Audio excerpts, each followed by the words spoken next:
So now I want to talk a bit about painting these kits. So in the previous video series you saw me assemble them and put them together. What I'm going to do now is go through my steps on how I actually work on painting these. So the process for actually getting the wood started is exactly the same as how I did this for my Palisades video. So everything got a base coat or a primer of black, and the black paint I used was just from Halfords. It's their basic black paint and black primer for cars. After that, I gave it all a very sort of like light spray of Halfords grey. So that's just to sort of like move it away from being too black and starts moving it towards sort of like a grey worn wood effect. This is a building which is currently still a work in progress, as the other ones are as well actually. This is a little bit further behind. And to start getting the wood with this sort of colour, I gave everything a dry brush of light buttermilk. This is just a cheap acrylic paint that I picked up from Hobbycraft in the UK. I've used them quite a lot, they are very good. And everything just got a dry brush. That included all of the woodwork up here, all the woodwork around the bottom, the fences, everything which is exposed bare wood has had a dry brush of that colour. It's a good colour because it's not white, but then it's not brown either, so it does look quite worn. For the roofing, what I've done so far is I've given it a coat of this fawn colour, same range as the buttermilk that I've got. And this is actually what I use to dry brush my bases as well for my troops. So a coat of fawn over it, and then I gave it a wash of Army Painter Strong Tone. The plan after that is then to go back over with the fawn, maybe mix in some buttermilk as well. And what I'd like to try and do is try and get some sort of like dark smudges here and there, because if you look at thatched roofing, it's always filthy. So maybe some dark black smudges using Knoll oil, and maybe some green smudges using green wash. So this has had a wash, and you can see it's darkened down quite a bit and brought out a lot of the contrast on the thatch itself. I decided that I didn't just want all the wood to be white, so I started going over. This is a Vallejo dark green. I think it's heavy green, maybe it's called, and then this is cavalry brown, which is more of a red than brown. But once you wash it, it starts to look a bit more like old brownish red paint, as you can see on here. So after I put down all the base colours, I gave it a wash with, I'll call it my special. It's a special mix. I say that. It's exactly what I did with the Palisades. It's Knoll oil, it's strong tone, it's blue, red, green ink, and it's also got some of the new stuff I bought. Quick Shade Wash Medium, which I think is might be a good replacement for Glaze Medium, which I've used previously, although I will pick up some more Glaze Medium as well. And that's had a wash over all of the wooden areas, so everything where there's any wood. And you can see it really does just darken the wood quite nicely, so that it kind of gets rid of any of the brush marks you might have from the dry brushing, and makes it look just a little bit older and a little bit more worn. Once that's done, I'll be dry brushing some of the original colours again, just to bring them back up so it makes it look like they're not quite as old. And I'll be adding some sort of like sludge around the bottom of the walls, as I did with the Palisades.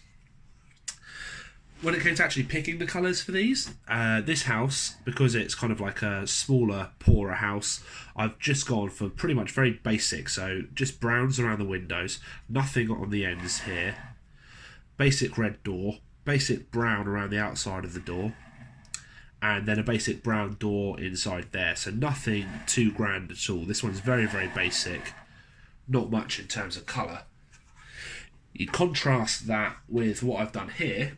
This is meant to be a slightly richer house. It's got a nice green door, it's got a red frame around the outside. I'm going to pick out the outside bits here, probably with some gold. They've got colouring on the end here, so green and red, to make it just look like they put a little bit extra effort into painting their house. Green and red on the segments at the top, and then green around the windows, just to make it look like they put a little bit more effort into keeping the house nice. What I may do after it's all been painted is I may go back and sort of like add some streaks on here to make it look like it's being painted again, like they're applying a fresh coat of paint. Just an idea that came to me while I was working on all this.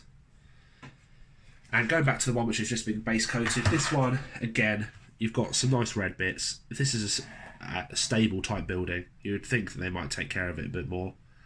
I'm going to paint these green at the bottom, the same with this wall here, just to try and break it up a bit, make it look a little bit different. And again, they've got the green and red at the end. I'm probably going to do quite similar for the tavern, just to try and keep it all looking very similar. But the tavern itself I might try and make it look nicer. If it's a public building, it's probably a bit better kept. But I'll get on with painting all this, and I'll come back when I've got an update. Alright everyone, so now we come to the final part of this video series. I've finished painting each of the buildings, I've based them, and I've added all the extra little details here and there. Last time you saw these, I'd largely just put down the base colours.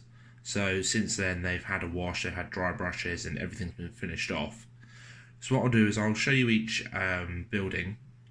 I'll show you the touches that I've added to try and make them look a little bit different, explain what I was trying to get at, so that you can get an idea of what really I was trying to go for.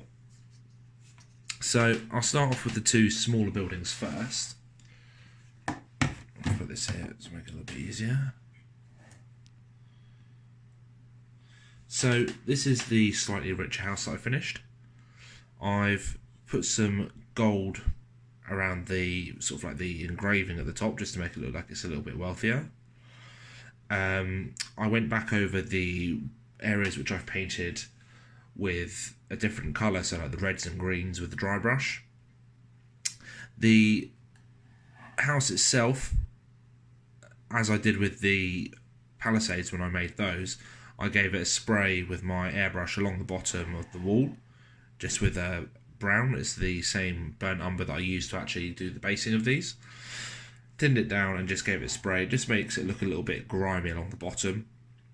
You can kind of see it in some places better than others. So for example here, you might be able to see there are some green patches. I added some green wash to the walls down here a bit, just to make it look a little bit like mould, a little bit like algae. The barrels have been painted up and stuck in the corner there. I've based it on Foamex again, which is a white, I think it's EPVC foam. You can cut it, and I actually found the best way to bevel the edges is using a vegetable peeler. So you just keep it at the 45-degree angle or whatever angle you want, and just pull it down on the sheet on the edge, and it'll actually cut it into a perfect angle. The windows for each of them, I actually gave it a base coat of a very light grey. So I believe I used, you can't really see it there, but this is a game colour Stonewall grey. But you can see just how light that is. It's a very light grey. And then I washed the entire window with a blue wash, just to give it sort of like the appearance that it might be glass and there might be lights off inside. I then edged it with a mix of black and gunmetal, and then highlighted the small individual segments here where the leading crosses itself, just to try and make that stand out a little bit more. So other things to make this stand out, the barrel that's in half here. I had tried to fill it with PVA glue to give the illusion of water, but it's all just dried out to nothing, so I might try again. But again, I used exactly the same basing technique as I did for the palisades.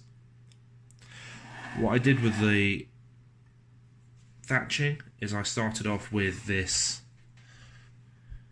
fawn colour. I then gave it a wash, the same wash I've been using throughout the whole series actually. Gave it a wash of the mix of inks, which was Strong Tone, black, green, red, blue, and some relatively new stuff that I've got. It's from the Army Painter. It's effectively a wash medium, which I can't get to at the moment, but you can add it to a wash and it basically thins it down better than water would. After that was done, I gave it a dry brush with light buttermilk, and as I finished that, it all looked quite light. It looked a bit too much, so I went over it again with washes of green to try and give the impression of algae on the roof, and then with the same brown black wash mix I did some streaks on it, because if you ever look at thatch roofing, it's never, unless it's brand new, it's never clean. And for these Rohan houses, they're likely to be quite old and dated, so the streaks just look like a sort of like scum running down it a little bit. So that's the first house. Came out very nicely. Next up is the second house I built with a single kit. Again, this has been finished off in very much the same way. Dry brush to the wood around it. Didn't add any gold to the details above the door, simply because it's not that sort of house. Finished the roof in the same way. You can see it a bit better here actually. You can see the green where I've added it in. Just edged the windows with brown and gave them a very light dry brush. Inside here, I just got inside and painted the door to an extent, as much as you can see inside there. It's got a barrel. The ladder actually came from the Palisade set, so I thought it was a nice use of it just to try and add it to the building. Makes it look like you could get onto the roof. Based in exactly the same way. I think this is one of my favourites. It's slightly less standard. It's got a bit more character to it, and it's still a relatively small house, so it's not going to get in the way of a battlefield too much. Following on, this is one of the larger builds that I did. It is still only one kit. It is only one kit, but what I've done is I've kind of like given the impression that it's larger by adding this paddock at the front. I have realised there's no way in and out of the paddock, but that's simply down to the fact that it's how these fence sections worked. I couldn't really be bothered putting more effort in to make them fit or not fit, so I've just left it how it is. If you're playing in game, you can jump over it or you can just move over it. Decide with your opponent, it doesn't really matter. Whilst this has got some sort of like more luxurious elements, it's sort of like leveled down. So on here we've got a white sun, I believe it's the sun, whereas on here I painted it gold, just to try and give some differentiation. Windows done exactly the same way, edge of the building same way as well. This has got a hatch here, which is quite a nice touch.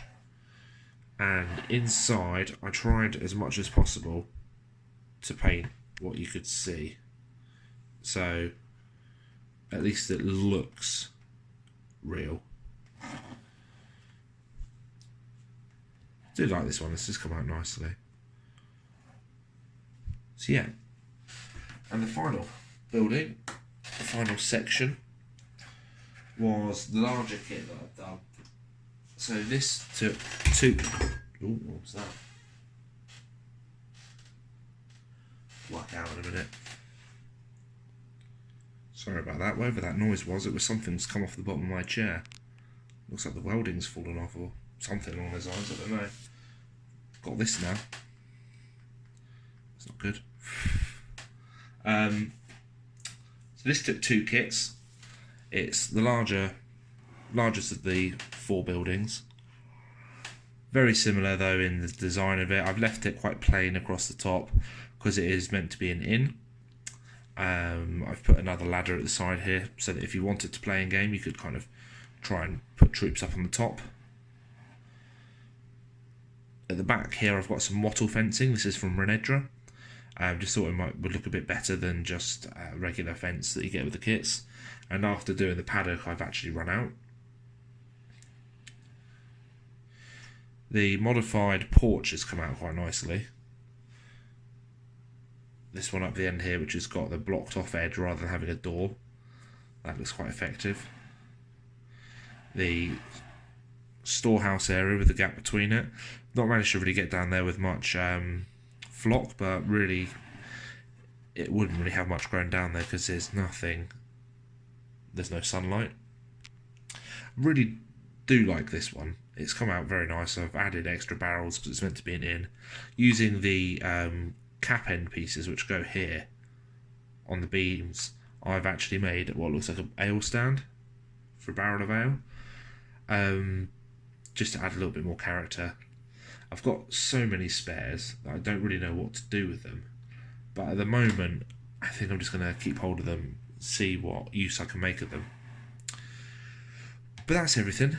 I'll add some pictures at the end because I've got some quite nice still pictures of this. I'd like to try and at least get a battle report done on them, or even just a quick film through before I actually have to give them to the East Anglia community. These were used at the weekend at the not GT event, but they weren't completely finished. They were only flocked, so all the little extras, the barrels and bits and pieces weren't finished, neither were the windows. But when it was on the table, it did look pretty good. I got to play a couple of games on it, so I was really happy with that. So if anyone's got any questions or comments on how I've done this and if it's inspired you, that's brilliant. And thanks for watching, and hopefully I'll be back soon with another video. Thanks for now. Bye.